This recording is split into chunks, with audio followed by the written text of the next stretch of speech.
열왕기하 21장 1절부터 18절입니다.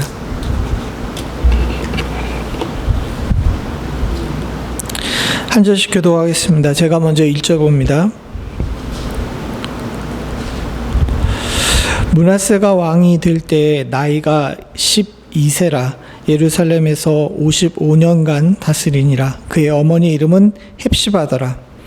므낫세가 여호와 보시기에 악을 행하여 여호와께서 이스라엘 자손 앞에서 쫓아내신 이방 사람의 가증한 일을 따라서 그의 아버지 히스기야가 헐어버린 산당들을 다시 세우며 이스라엘의 왕 아합의 행위를 따라 바알을 위하여 제단을 쌓으며 아세라 목상을 만들며 하늘의 1월 성신을 경배하여 섬기며 여호와께서 전에 이르시기를 내가 내 이름을 내 이스라엘에 두리라 하신 여호와의 성전에 제단을 쌓고 또 여호와의 성전 두 마당에 하늘의 1월 성신을 위하여 제단을 쌓고 또 자기 아들을 불가운데로 지나게 하며 점치며 사수를 행하여 신접한 자와 박수를 신임하여 여호와 보시기에 악을 많이 행하여 그 진노를 일으켰으며 또 자기가 만든 아로 새긴 아세라 목상을 성전에 세웠더라.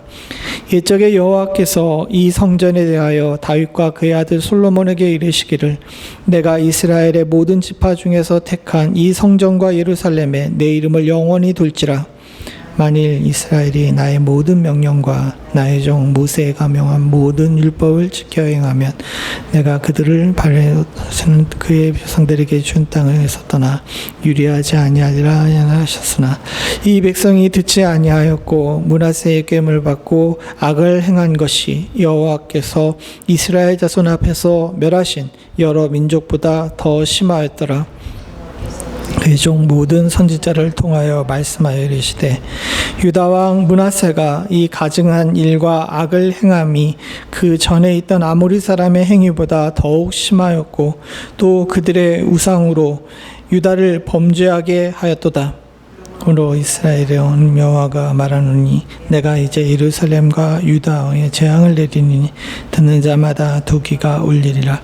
내가 사마리아를 젠줄과 아합의 집을 달인보던 추를 예루살렘에 베풀고 또 다시 그릇을 씻어 엎음같이 예루살렘을 씻어버릴지라.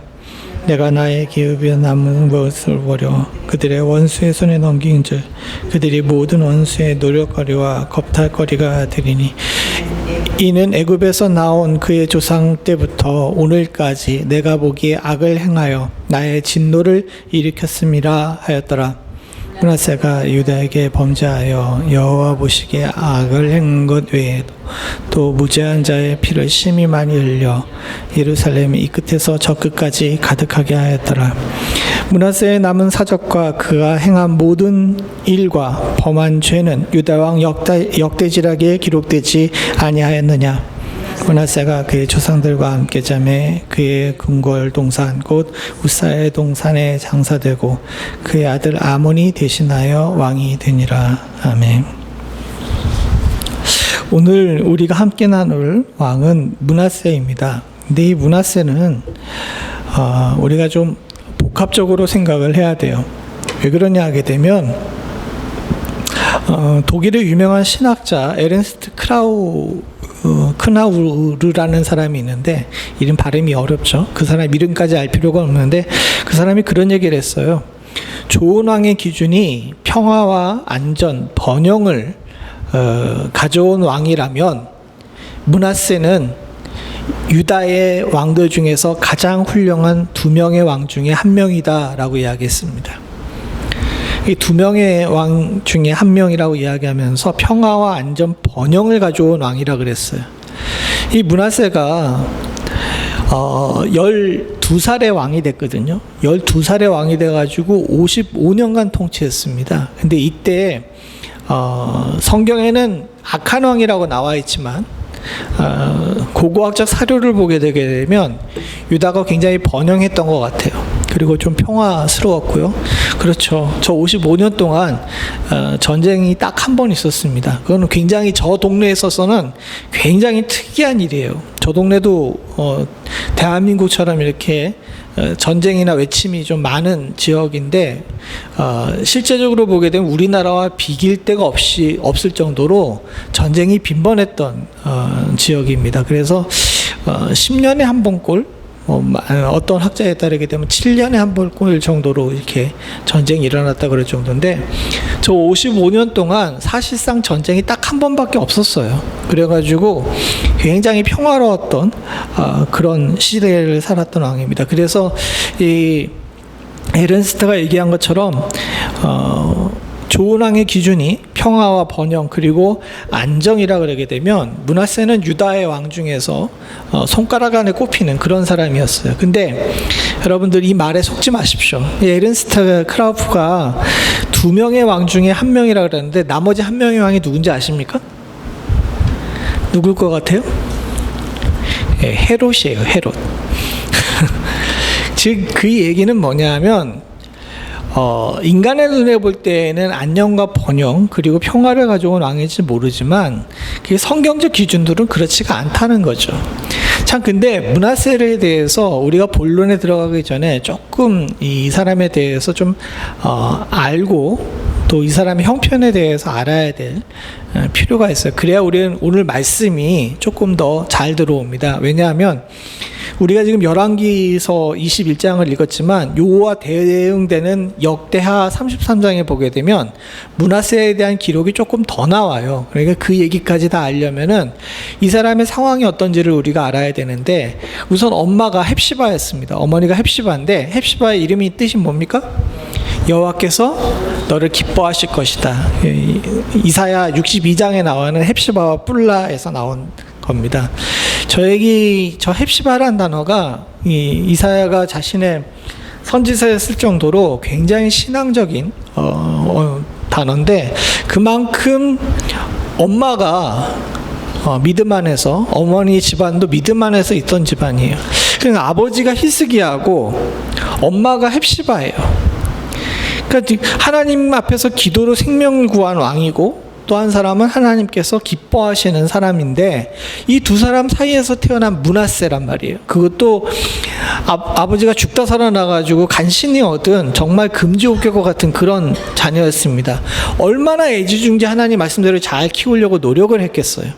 근데 다 아시는 것처럼 이 사람을 가르쳐가지고 하나님께서는 악한 왕이라 그럽니다. 근데 그걸 이해해줘야 될 건덕지가 조금 있는 것이 뭐냐면, 제가 므낫세를 비호하는 것이 아니라 이때 당시 상황을 봐야 됩니다. 므낫세가 12살에 왕이 됐어요. 여러분들 다들 12살 때를 지나봤지만 12살 되면 몇 학년입니까? 국민학교? 예? 6학년 정도 되죠. 뭘 알겠어요. 근데 이때 당시에 무슨 일이 있었냐면, 히스기야가 사네립의 군대를 물리쳤는데, 히스기야가 군대를 물리치고 사네립이 자신의 도시인 니느웨로 가가지고 거기서 자신의 우상을 섬기는 성전에 갔다가 암살을 당하잖아요. 근데 그 다음에 왕이 된 에스라돈이라는 사람이 너무너무 뛰어난 왕이었습니다. 그리고 그 다음에 왕이 된 사람이 누구냐 하게 되면 지금도 아주 유명한 아수르파니반이라는 사람인데, 이 사람이 니느웨에 대도서관을 만들고 아수르를 제일 크게 확장한 사람이에요. 즉 므낫세가 왕이 됐을 당시에 아수르의 왕이었던 이 에스라돈이랑 아수르파니발이 너무너무 정치를 잘하고 아수르를 강대하게 만든 겁니다. 이 사람이 아수르파니발입니다. 여러분 조금 좀 그렇긴 한데 혹시 샌프란시스코에 가게 되게 되면 샌프란시스코 시청 앞에 가보십시오. 그럼 저게 서 있습니다. 아수르파니발이라는 사람이 그만큼 많은 영향을 끼친 왕이에요. 미국의 시청 앞에 저런 동상이 세워질 정도로 저 사람이 굉장히 인문학적으로 고고학적으로 굉장히 중요한 사람입니다. 왜 그러냐 하게 되면 이 사람이 이집트를 정복했어요. 후대에 다른 어떤 제국도 못하던 거를 갖다가 고대 제국에 유일하게 이집트와 메소포타미아 양쪽을 모두 다 정복한 왕입니다. 그래서 이게 그때 당시에 아수르의 이제 판도예요. 다 먹었죠? 우리는 지도에 이렇게 보는데 사실상 저기가 저 고대 당시에 사람이 살던 거의 모든 지역이었습니다. 즉, 좀 이런 표현을 하게 되면 좀 그렇긴 하지만은 물론 동쪽에 우리 주전 700년경이면은 이제 주나라 정도 되는 거니까 그쪽에도 사람이 있었으니까 이런 얘기하면 좀 그렇지만은 저 당시 저 동네 살던 사람들 입장에서 보게 되면 사람이 살던, 그리고 사람이 살면서 문명을 이뤘던 모든 지역을 다 정복했어요. 아수르파니발이랑 그의 아버지 에세라돈이. 근데 유일하게 정복이 안 된 지역인데 여기 보이시죠?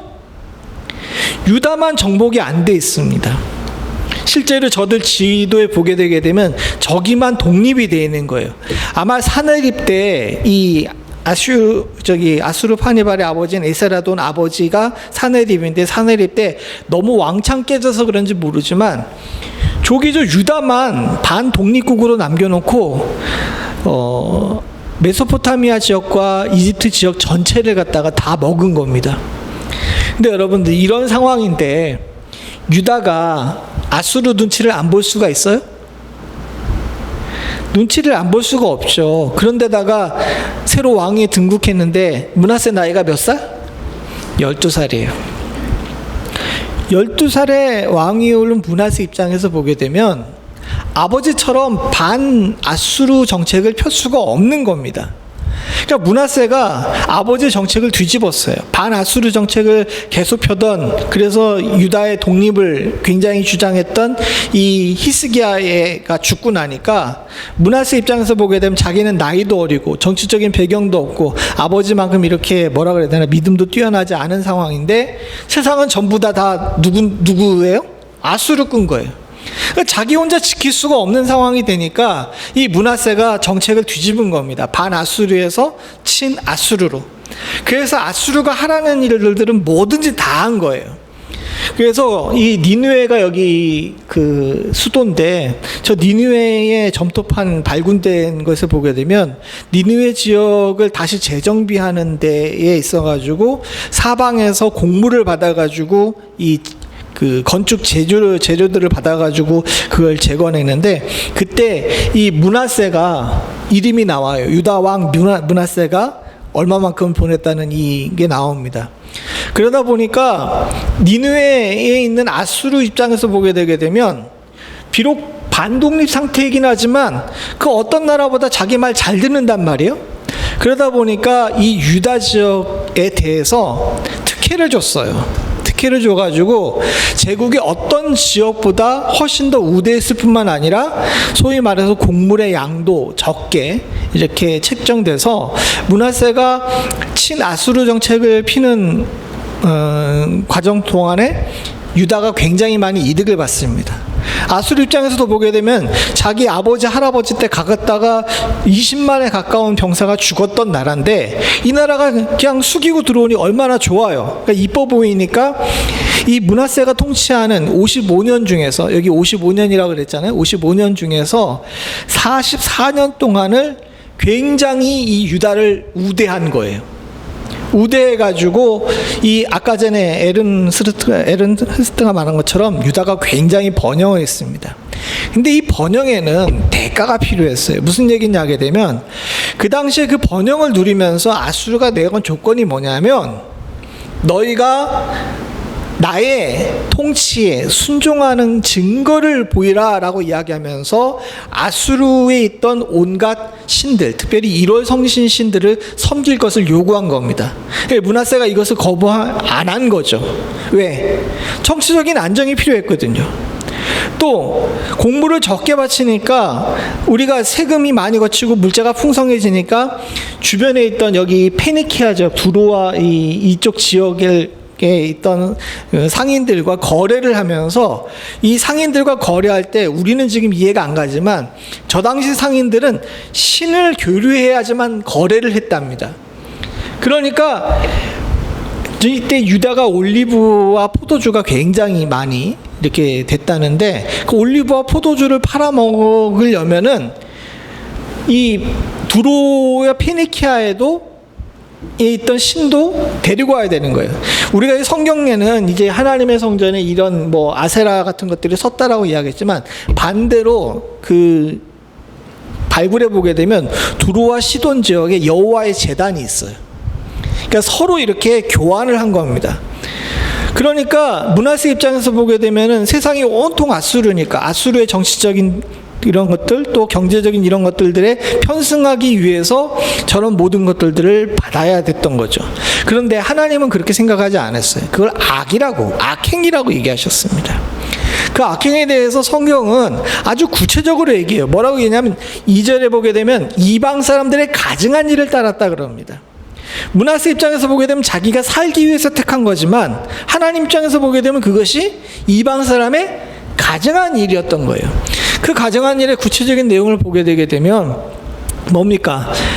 바알을 위해서 제단을 쌓고 아세라 목상을 만들고 하늘의 1월 성신을 경배하며 섬겼습니다. 아까 전에 말씀드린 것처럼 바알과 아세라는 경제적인 면에서 교류를 하려면은 서로 교역을 위해서 들어와야 됐던 거예요. 그리고 1월 성신 같은 경우는 아수르가 섬기던 거니까 그것도 그대로 받아들인 거죠.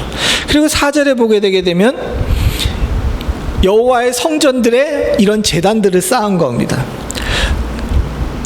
1월 성신들의 제단을 쌓았다 그러죠. 성전의 두 마당에 하늘의 1월 성신을 위해서 제단을 쌓았다 그러는데, 아마 성전 앞마당에다가 한쪽은 해신에 관한 것, 또 하나는 달신에 관한 걸 세웠다는데 그건 정확하게 확인된 것이 아니지만 그랬을 거라 그래요. 왜냐하면 그 동일한 모양이 니느웨에도 그대로 있거든요. 그러니까 니느웨에 있던 성전에 그들이 섬겼던 걸 그대로 가져갔던 겁니다. 이게 충성의 표시였거든요. 그리고 나서 6절에 보면 뭐라 그럽니까? 자기 아들을 불 가운데로 지나가게 하고, 이건 주로 두로에서 하던 일이에요. 그리고 점치며 사수를 행하며, 요 다음이 중요한데, 신접한 자와 박수를 신임했다 그러잖아요. 신접한 자와 박수를 신임했다는 얘기는 그냥 우리가 볼 때 뭐 전보로 다녔다 이런 정도가 아니라, 국가적인 정책을 결정할 때 누구의 얘기를 듣는 겁니까? 무당의 얘기를 들은 거예요. 누가 생각나지 않아요? 아주 고대에서부터 있었던 일이에요. 근데 그걸 지금도 우리가 하고 있으니까 그게 참 기가 막힌 얘기긴 한데, 신접한 자와 무당을 신임했다는 거는 국가 정책에 관한 일들에 대해서 저들의 얘기를 귀 기울였다는 거예요. 여기가 문제인 게, 앞에 나와 있는 이런 성신이나 이런 바알이나 아세라 같은 경우는 좋아요. 정치적인 문제나 경제적인 문제 때문에 그럴 수 있다고 치지만, 그것이 처음에는 경제적인 문제와 정치적인 문제는 어쩔 수 없어라고 시작했던 일인데, 그게 시간이 지나고 나게 되면 그게 몸이 배니까 뭐가 되는 겁니까? 삶의 모든 부분에 있어가지고 하나님 보시기에 악을 행하기 시작하는 거예요. 이게 문제라는 겁니다. 우리의 악행에, 아까 전에 이 제목을 더해가는 악행이라고 했는데, 처음부터 악하게 마음을 먹고 시작하는 사람은 없어요. 므낫세도 아까 얘기했잖아요. 아버지가 히스기야예요, 엄마가 헵시바예요. 얼마나 믿음 안에 잘 컸겠습니까? 근데 나이 12살이 돼가지고 왕위에 올라보니까 온통 세상은 아수르고 먹고 살아야 되니까 교육을 해야 돼. 왜냐하면 아까 전에 지도에 보셨지만 유다가 바다를 잃었어요. 어디로 갈 수가 없는 거야. 어딘가에 교육을 하려면 이 아수르의 허락을 받거나 아니면 바다로 나가야 되는데, 바다로 나갈 수 있는 유일한 길이 두로와 시돈 사람들을 사용하는 거예요. 먹고 살기 위해서, 나라에 필요한 것들을 얻기 위해서 저들과 교육할 수밖에 없는 겁니다. 이런 상황에서 어쩔 수 없이 바알과 아세라와 이런 성신을 데리고 왔다라고 이야기했는데, 6절에 와가지고는 안 해도 되는 아들을 불 가운데 지나가게 하고 사수를 행하고 점치고, 심지어는 신첩한 자와 박수들의 이야기를 국가 정책에도 집어넣게 되는 거죠. 점점 악에 물들게 되는 겁니다. 더군다나 므낫세가 악에 물들게 되니까 결국 어떻게 되냐면 9절 같이 봅니다. 시작. 이 백성이 듣지 아니하고 므낫세의 꾀물 받고 악을 행한 것이 여호와께서 이스라엘 자손 앞에 멸하신 여러 민족들보다 더 심하였더라. 처음에는 어쩔 수 없이 시작했어라고 시작했던 것이 본인을 완전히 악행에 물들게 하고, 더 나가서 자신뿐만 아니라 모든 백성들에게도 다 어떻게 한 거예요? 다 다 물들여 버린 겁니다. 악은요, 누룩과 같다 그러잖아요. 성경이 누룩과 같다 그러잖아요. 처음에는 현실에 타협한다고 생각하면서 시작을 해요. 근데 어느 순간에 내가 거기에 막 익숙해져가지고 그냥 이렇게 집어넣게 되는 거죠. 그리고 나서는 어느 순간에 나도 모르게 거기에 끌려가게 되는 겁니다. 제가 제 고백을 하게 되면 전 어렸을 때 신문을 참 많이 읽었어요. 아마 중학교 3학년 때부터 아버지한테 오는 신문을 갖다가 페이퍼백을 했던 것 같아요. 일면서부터 시작해가지고 맨 끝에 광고까지 다 읽었습니다. 고등학교 2학년 때까지 그랬던 것 같은데, 옛날에 신문은 그래도 재미있는 일들이 많았어요. 소설도 나오고 막 그랬단 말이에요. 근데 가장 그 중에 이렇게 한 가지 눈길이 끄는 것이 있습니다. 그게 뭡니까? 신문에 보게 되면 오늘의 운세라고 아세요? 오늘의 운세? 띠별로 해가지고 운세가 나와요. 제가 아까 얘기했죠. 일면서부터 시작해가지고 16면까지를 다 보니까 그것도 보잖아요. 처음에는 신문을 보면서 그냥 글자 있는 것이 좋고, 예전에 그리고 제가 그 신문을 읽었을 때는 한문이 많이 있었기 때문에 아버지가 그 신문을 읽으라 그런 게 이제 한문 연습하라고 읽으라 그랬던 거거든요. 그래서 책을 읽으려면 한문을 잘 알아야 된다 그래가지고 한문이 섞여져 있는 신문을 갖다가 막 읽었던 겁니다. 근데 처음에는 그냥 처음부터 끝까지 읽으니까 뭐 스포츠면 문화면 다 읽으면서 오늘의 운세도 보죠. 근데요, 처음에는 그냥 다 읽으면서 그랬는데 시간이 지나고 나면서 제가 신문을 딱 받고 나서 어디부터 먼저 읽었을까요? 어느 순간인가 그러고 있더라고요. 아, 이건 아니구나라는 생각을 그 어린 시절에 했어요. 내가 이런 거 하면 안 되는데 라고 시작했죠. 깨닫게 된 거죠. 처음에 시작은 다 읽으라 그러니까 그냥 다 읽어야 되는 걸로 아무 생각 없이 읽었어요. 그게 나하고 무슨 상관이야 라고 생각을 하면서 그냥 눈에 담은 거죠. 근데 어느 순간인가 나도 모르게 거기에 쫓아가게 되고, 그게 제일 중요하게 되고, 나도 모르게 거기에 있게 되고, 그거를 중시 여기게 되고, 아무것도 아닌 것에 혹해가지고 오늘 운이 좋다 그러면 운이 좋을까 하면서 눈을 번들번들거리고 그렇게 사는 거예요. 딱 문화세가 그렇게 되는 거잖아요, 지금. 그런데 이런 상황 속에서 그거 잘못됐습니다라고 이야기하는 사람들이 있었지 않겠습니까? 왕이 점점 이상해져 간다는 것을 보니까 아버지 히스기야 왕 때의 신하들과 많은 선지자들이, 하나님의 명령을 받은 선지자들이 이게 잘못됐다는 사실을 아니까 잘못됐습니다라고 얘기를 했겠죠. 근데 문하세가 들었을까요, 안 들었을까요? 안 듣죠. 그래서 안 들어서 16절 같이 봅니다. 시작.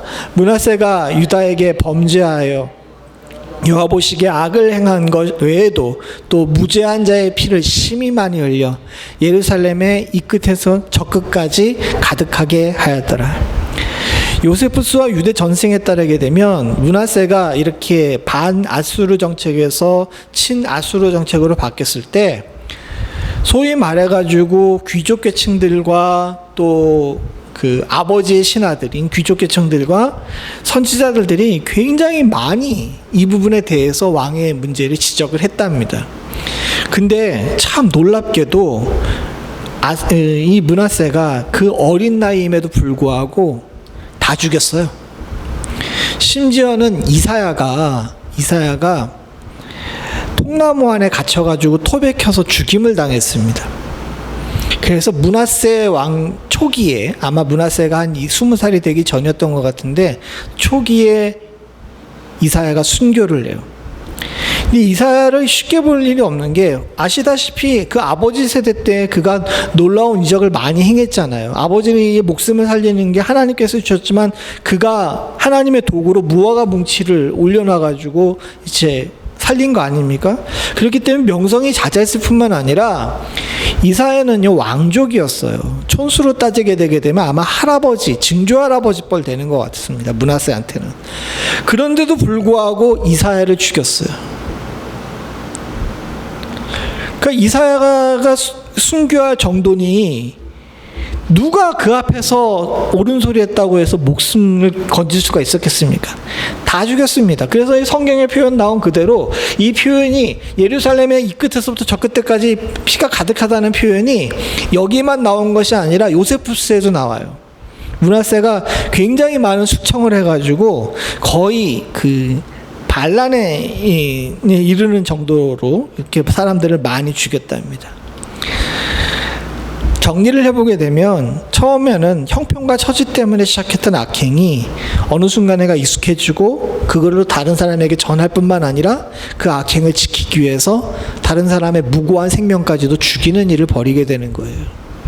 그래서 죄는 가까이 하게 되게 되면 나도 모르는 사이에 내가 아무리 선하고 착한 사람이라 할지라도 거기에 쑥 넘어가게 될 수밖에 없다는 사실을 우리가 항상 기억해야 됩니다. 하나님께서 이걸 가만히 두고 보시지 않죠. 그래서 하나님께서 파괴적인 재앙에 대해서 임재할 것을 말씀하십니다. 뭐라고 얘기하냐면 11절에 유다와 므낫세가 이 가증한 일과 악을 행함이 그 전에 아모리 사람들의 행위보다 더욱 심하였고 또 그들의 우상으로 유다를 범죄하게 하였도다 라고 이야기하면서 하나님께서 아예 선언을 하세요. 이게 하나님의 선언이거든요.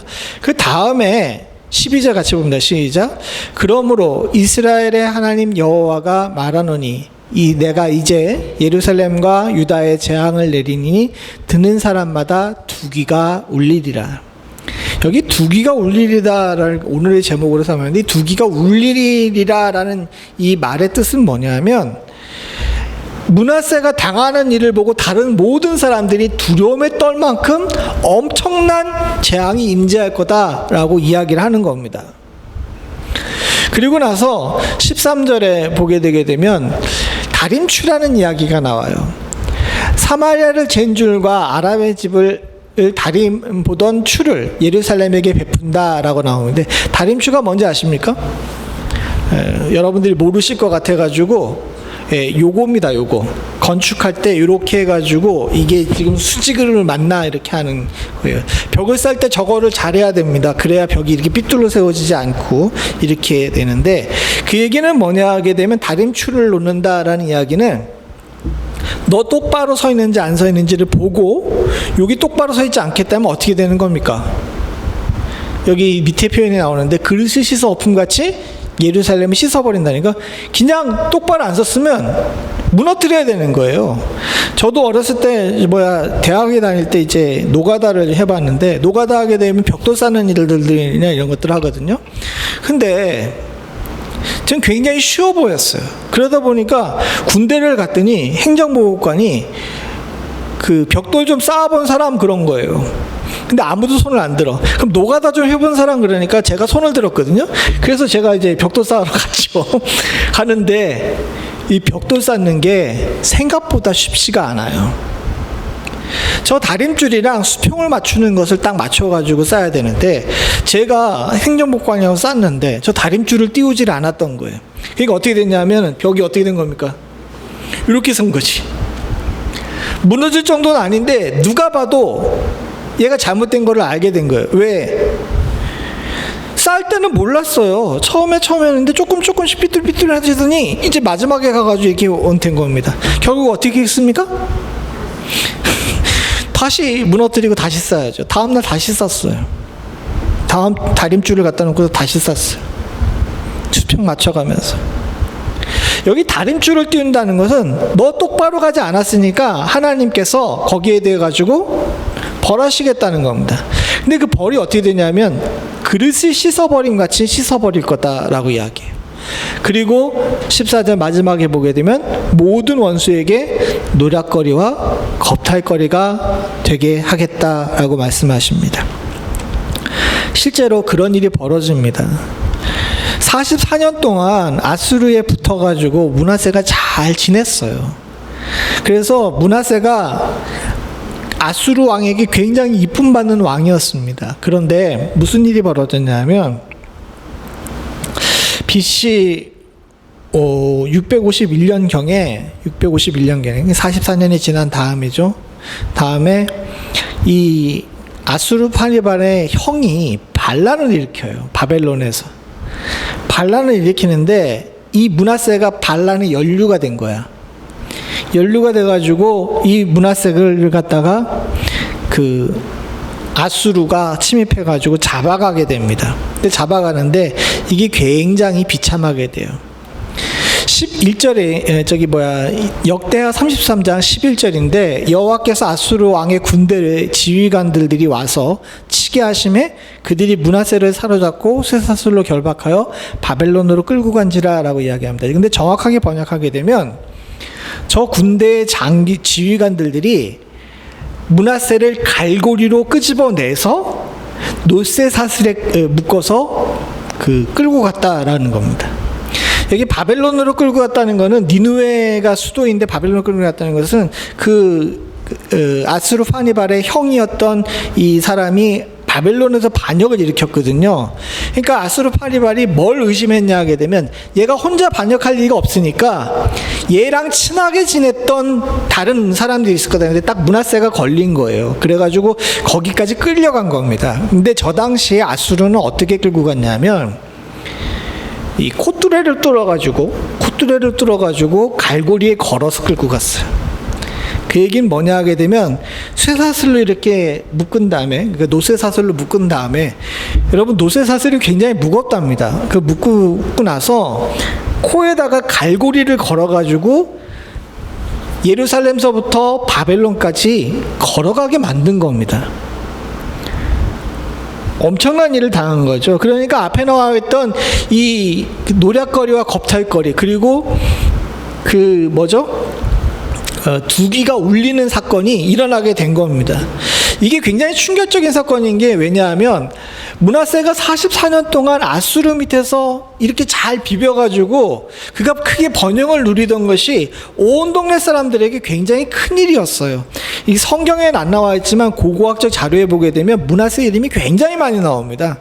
무려 44년 동안 아수르 밑에 가서 번영을 누렸으니까요. 근데 이 사람이 어느 날 하는 순간에 어떻게 된 겁니까? 자기가 충성하던 아수르에게 끌려가게 되는 거죠. 배신당하게 된 겁니다. 그것도 심하게 비참하게 끌려간 거예요. 유다 사람들 입장에서 볼 때에는 결코 보지 못했던 일이고 상상도 못했던 일이 벌어지게 된 거죠. 그렇게 끌려가게 됐는데 이 상황 속에서 반전이 일어나게 됩니다. 오늘 우리 성경에는 없지만 역대기 33장에 보게 되면 므낫세가 이렇게 끌려가면서 4년 동안 잡혀 있었거든요. 4년 동안 잡혀 있었는데 4년 동안 잡혀 있으면서 크게 하나님 앞에 회개합니다. 그래서 어떻게 하냐면 12절 같이 한번 보죠. 시작. 그가 환난을 당하여 그의 하나님 여호와께 간구하고 그의 조상의 하나님 앞에서 크게 겸손하여 기도하였으므로 하나님이 그의 기도를 받으시고 그의 간구를 들으사 그가 예루살렘에 돌아와서 다시 왕위에 앉게 하심에 므낫세가 그제서야 여호와께서 하나님이신 줄을 알았더라. 참 묘하죠. 코에 그 갈고리가 끼어가지고 멀리까지 4년 동안 가서 정말 반 짐승처럼 살면서 므낫세가 그제서야 하나님이 여호와께서 하나님이신 줄을 알게 된 거예요. 성경의 표현 그대로 하게 되면 크게 겸손히 간구했다 그럽니다. 아버지가 기도해가지고 자기 낳았다는 것 그제서야 자기 몸으로 체득한 거예요. 귀로만 듣고 있던 것들이 실제로 몸에 체득이 된 겁니다. 그리고 그가 어렸을 때부터 아버지 어머니로부터 교육받았던 하나님의 말씀이 저렇게 어려운 일을 겪고 나서야 올라오게 된 거예요. 이거 얼마나 안타까운 일입니까? 물론 그가 돌아와서 6년 동안 굉장히 겸손히 하나님을 잘 섬깁니다. 그 다음에 나온 얘기지만 우리가 이 시점에서 잘 생각해 봐야 될 것이 있어요.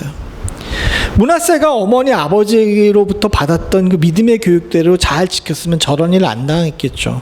물론 나라가 조금 가난할 수 있었고 정치적으로 불안할 수 있었겠지만 하나님께서 그를 지키고 보호하셨을 겁니다. 그의 아버지처럼. 근데 자기 생각에 옳다고 또 세상에 핑계를 대면서 세상이 얘기하는 번영과 안정 그런 것들을 따라갔다가 세상에 배신을 당한 거예요.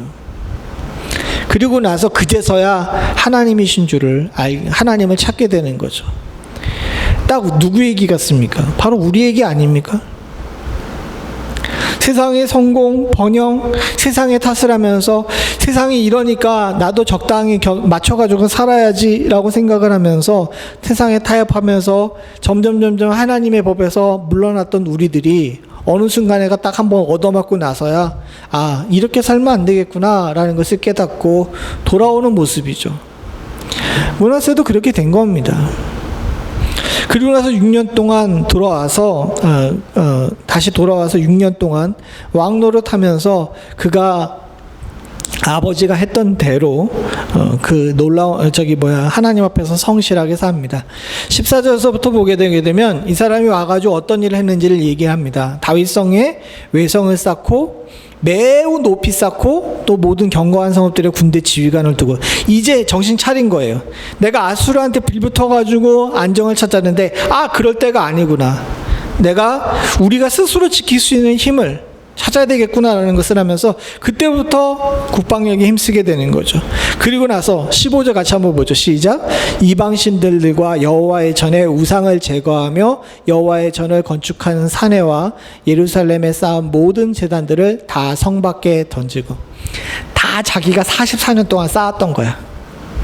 아버지가 싹 깨끗하게 청소해 놓은 거 40년 동안 자기가 직접 다 쌓아놨던 걸 갖다 돌아와서 어떻게 한 겁니까? 다 성 밖으로 던진 거죠.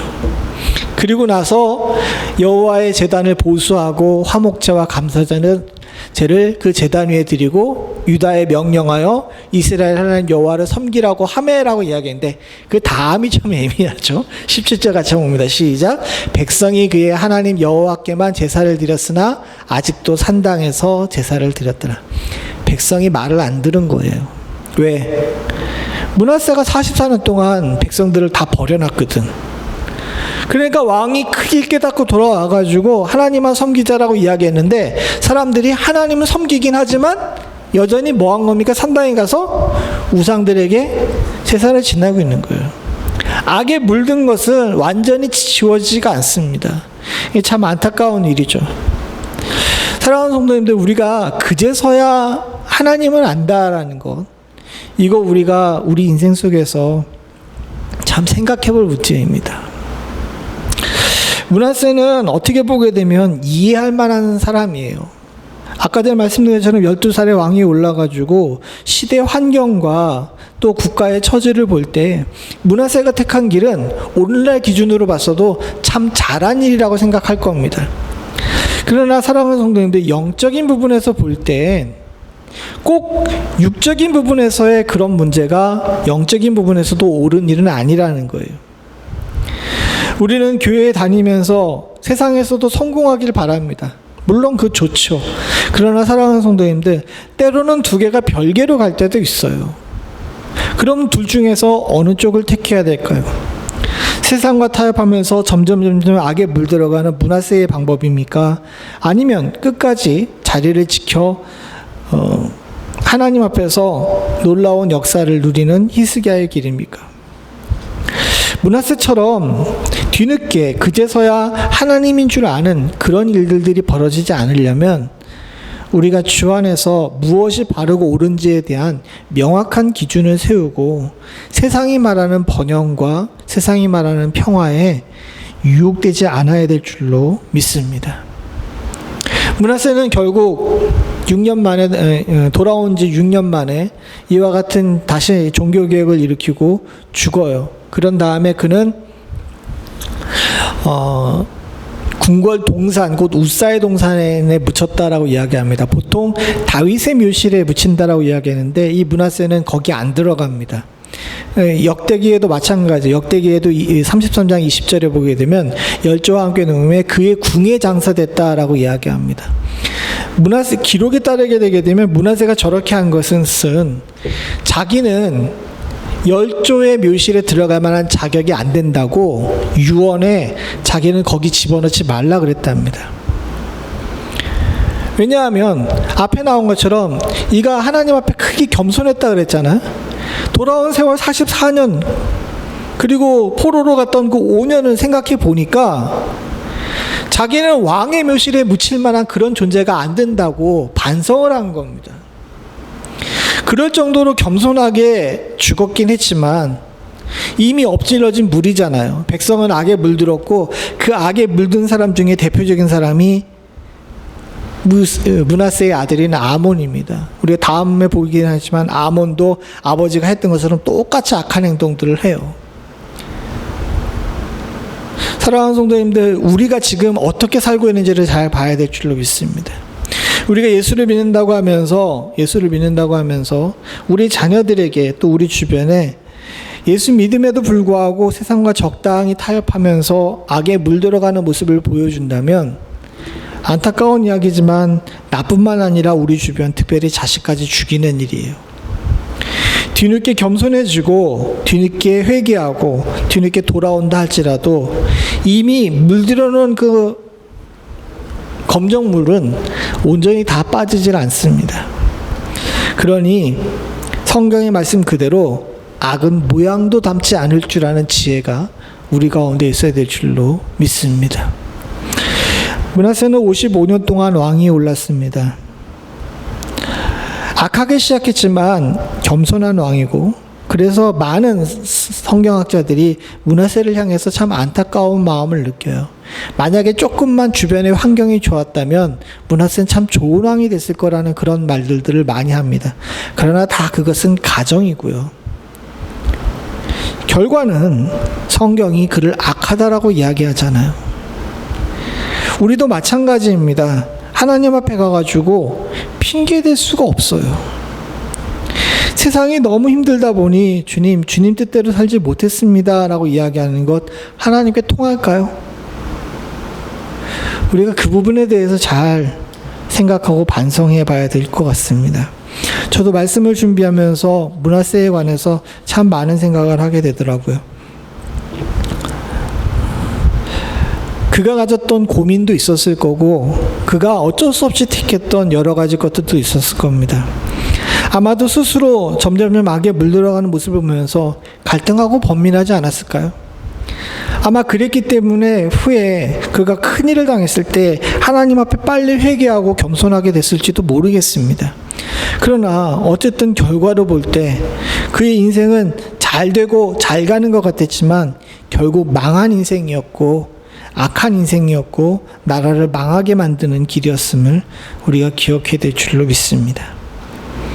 세상의 기준에 맞춰서 지금 당장 이것이 옳다라고 생각하는 방향을 따라 가다 넘어지지 않을 수 있기를 위해 여러분들, 우리가 선으로 악을 이기며 악은 모양도 닮지 않는 주님 앞에서 거룩을 찾을 줄 아는 귀하고 복된 백성들이 다 될 수 있기를 간절히 소원합니다. 여러분들을 주님께서 붙드시고 인도하실 줄로 믿습니다. 같이 기도하시겠습니다. 하나님 아버지, 오늘 므낫세를 통하여서 우리의 삶을 다시 한번 생각해 봅니다. 세상을 탓하며 어쩔 수 없다라고 이야기했던 므낫세가 어려운 일 당하고 넘어진 다음에서야 그제야 여호와께서 하나님이신 줄을 깨닫는 이런 모양들이 바로 우리의 삶의 모양이 아닌지 돌아보게 됩니다. 바라고 소원하기는 부족한 종과 여기 머리 숙인 주의 귀한 아들 딸들 위해 주께서 함께하여 주시사 뒤늦게 후회하는 삶이 아니라 처음부터 바른 길 갈 줄 아는 삶을 살 수 있도록 주님 도와주시옵소서. 세상이 말하는 번영과 평화가 우리의 진정한 번영과 평화가 아니라는 사실을 기억할 수 있도록 주님 도와주시옵고, 세상이 주는 거짓된 번영과 거짓된 평화에 속아 하나님께로부터 멀어지며 주의 분노를 사는 일 없도록 주여 우리가 누구를 향해 살아야 되는지, 누구 앞에 선 존재인지를 잊지 않을 수 있도록 주님 도와주시옵소서. 이 밤에 저희들에게 므낫세를 통하여서 말씀하셨사오니 우리의 삶을 좀 더 주님 앞에 바르고 정직하게 다듬어 갈 수 있도록 주님 도와주시옵고, 마음의 중심이 하나님께로 향할 줄 아는 지혜가 우리 가운데서 떠나지 않을 수 있도록 주여 도와주시옵소서. 모든 말씀 예수님의 이름으로 간절히 기도드리옵나이다. 아멘.